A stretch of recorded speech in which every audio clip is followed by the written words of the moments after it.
Hello everyone, I'm here to talk to you today about writer's block and how to solve it. Let's start at the top. First we have to talk about what writer's block is.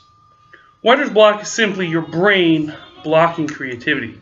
This happens because we have our own wants and our own internal critic.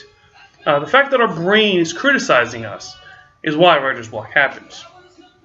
What one needs to do to prevent this from happening is to accept that we can write garbage sometimes. We have to allow ourselves to write bad prose and exposition. This relates directly to something called idealism. What idealism is explained by the fact that any creative person has in their head a vision of what they want to accomplish. This vision is the perfection. This perfection is what's preventing us from writing. This need for it.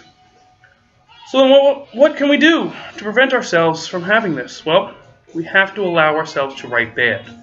There's a process to creativity, and being critical of your work is good, but only at the end. You see, there is several stages to creativity. The first step is inspiration.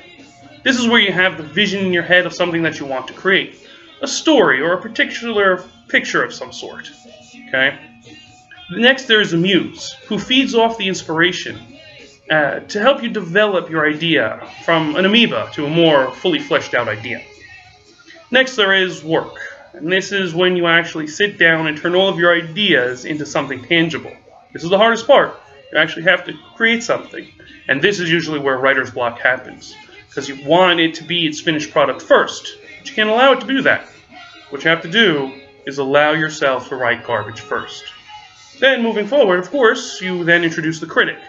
And then when the critic comes out, then you edit your work and allow yourself whatever garbage you wrote before to now become better.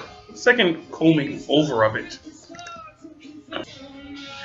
The only way to fight this is to acknowledge that we have a rough form before we fine-tune it. You must allow yourself to experiment and allow yourself to fail to create something tangible before you go and you tear it down. The naysayers in your own head, that is just your critic speaking up.